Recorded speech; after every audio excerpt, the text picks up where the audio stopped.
नमस्कार। द देसी अड्डा पर आपका स्वागत है। मैं हूं राकेश तिवारी। देखिए, राजनीति में वही व्यक्ति सफल होता है जिसकी नजर हर तरफ होती है। सत्ता में भी, विपक्ष में भी, शासन में भी और प्रशासन में भी। जो हर तरफ नजर रख पाता है वही असल में किंग बनता है और ज्यादा दिनों तक किंग की कुर्सी पर आता है। नीतीश कुमार यदि पिछले 20 सालों से बिहार की राजनीति में सबसे ऊपर किंग की कुर्सी पर बैठे हुए हैं तो इसका मतलब यही है कि सुशासन बाबू की नजर हर तरफ है। सुशासन बाबू की नजर कहां कहां है ये भी आज समझने की बात है, क्योंकि 2025 का जब चुनाव है और नीतीश कुमार के नेतृत्व में यह चुनाव लड़ा जाना है तो नीतीश कुमार ने एक टारगेट फिक्स किया है और वो टारगेट है 225 का। 225 विधायक जीत कर आने चाहिए एनडीए के, और इसके लिए नीतीश कुमार ने रणनीति बनाई। सूत्रों की माने तो नीतीश कुमार की नजर हर तरफ है, वो सत्ता पर भी है और विपक्ष पर भी है।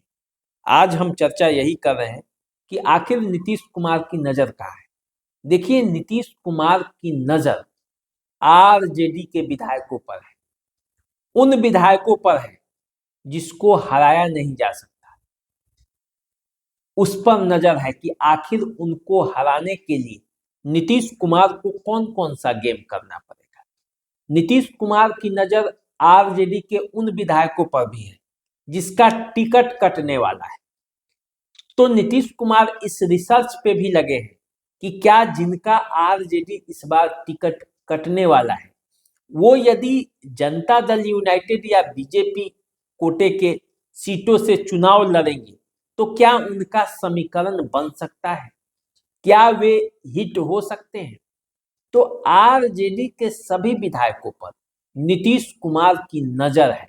जो नीतीश कुमार के खिलाफ है उन पर भी, क्योंकि उनको साजना है, और जो नीतीश कुमार के तरफ सॉफ्ट कॉर्नर रखते हैं उन पर भी, क्योंकि उन्हें तोड़कर अपने पक्ष में लाया जा सकता है। यदि उनकी जीत की संभावना बनी तो उन्हें अपने खेमे में मिलाया जा सकता है। तो नीतीश की नजर जो है वो आरजेडी के विधायकों पर है। देखिए, नीतीश की नजर अपने पार्टी के अंदर भी है और अपने पार्टी के अंदर उन विधायकों पर है जो गाहे बिगाहे नीतीश कुमार और जनता दल यूनाइटेड के खिलाफ बोल देते हैं। खिलाफ खुलकर तो नहीं बोलते, लेकिन संकेत ऐसा देते हैं जिससे वो पता चलता है कि वो नाराजगी उनकी कहीं ना कहीं किसी न किसी से है। गुटबंदी में वो बटे हुए हैं, खेमेबाजी में वो बटे हुए हैं। ये जैसे ही नीतीश कुमार की नजर पड़ती है उन विधायकों पर तो वे उन विधायकों के बारे में भी अपनी रणनीति बना रहे हैं। उन नेताओं पर नीतीश कुमार की खास नजर है। देखिए, नीतीश कुमार की नजर अपने पार्टी के उन नेताओं पर भी है जिनकी करीबी संबंध बीजेपी के नेताओं के साथ है।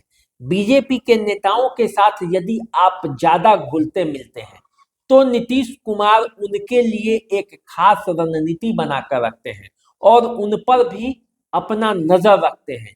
तो नीतीश कुमार की नजर उन नेताओं पर भी है जो बीजेपी के करीब हैं और या उनके तरफ जाने की चाहत रखते हैं, भले वो जनता दल यूनाइटेड में है, और इस फिराक में भी हैं कि यदि ये सीट बीजेपी के कोटे में चला गया तो जनता दल यूनाइटेड के बदले बीजेपी से वो टिकट ले लेंगे।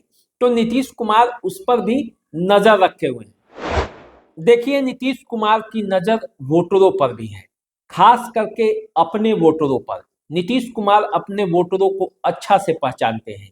वे जानते हैं कि आखिर उनके वोटर कौन हैं। इस महीने नीतीश कुमार यात्रा पर भी निकलने वाले हैं और खास करके महिलाओं से मिलने वाले हैं, उनकी समस्याओं को जानने वाले हैं, और इसी बहाने वो ये बताने वाले भी हैं कि महिलाओं के लिए उन्होंने क्या क्या किया। 2005 के पहले का बिहार क्या था और नीतीश कुमार जब से सत्ता में आए हैं तब से बिहार की स्थिति क्या है, इन्हीं बातों को लेकर नीतीश कुमार जनता के बीच जाने वाले हैं। तो नीतीश कुमार हर उन लोगों पर नजर रख रहे हैं जो 2025 के विधानसभा चुनाव में उनके जीत में प्रमुख कारण बनने वाले हैं।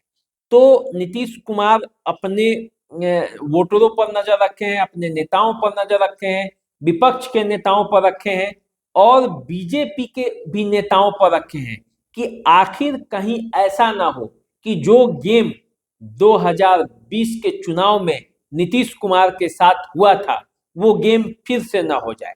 हालांकि बीजेपी अभी उस स्थिति में नहीं है कि नीतीश कुमार से बिहार में गेम कर सके, क्योंकि केंद्र में जो सत्ता चल रहा है उसमें जनता दल यूनाइटेड का भी महत्वपूर्ण योगदान है। तो ऐसी स्थिति में 2020 की तरह चिराग पासवान नीतीश कुमार के खिलाफ खड़े हो जाएंगे, ऐसा हो नहीं सकता। लेकिन बिहार की राजनीति में अभी प्रशांत किशोर खड़े हैं और प्रशांत किशोर एनडीए को भी नुकसान पहुंचा सकते हैं। तो नीतीश कुमार की नजर प्रशांत किशोर पर भी है, क्योंकि वो प्रशांत किशोर को बेहतर तरीके से जानते हैं। वो जानते हैं कि प्रशांत किशोर किस तरह से चुनावी राजनीति में रणनीति बनाते हैं और जब वो रणनीति बनाते हैं तो किस तरह से वोटरों को अपने तरफ आकर्षित करते हैं, किन मुद्दों को उठाते हैं, ये नीतीश कुमार उनके साथ रहकर ये समझ चुके हैं। तो उनकी नजर प्रशांत किशोर पर भी है और उनको साधने के लिए और उनको मात देने के लिए भी नीतीश कुमार के तर्कस में कई तीर हैं और उन तीरों को तेज कर नीतीश कुमार चमका रहे हैं ताकि उन तीरों से विपक्ष का तो वध किया ही जाए, अपने लोगों को जो जनता दल यूनाइटेड के साथ विश्वासघात करेंगे उनका भी छेद किया जाए। इसलिए नीतीश कुमार अपनी पूरी तैयारी किए हुए हैं। सुशासन बाबू की नजर जो है वो सब पर टिकी हुई है। तो चलिए, नीतीश कुमार की जो नजर है वो राजनीति में सबसे तेज मानी जाती है अभी तो, खास करके बिहार की राजनीति में। तो उनकी नजर जो है वो जनता दल यूनाइटेड और एनडीए गठबंधन को कितना लाभ पहुंचाता है ये देखने वाले बात है, और वो समय जब आएगा तब पता चल पाएगा। इस पर आप अपना क्या विचार रखते हैं वो भी विचार हमें कमेंट के माध्यम से बताएं। चैनल को सब्सक्राइब कर लीजिए। अभी दीजिए इजाजत, नमस्कार।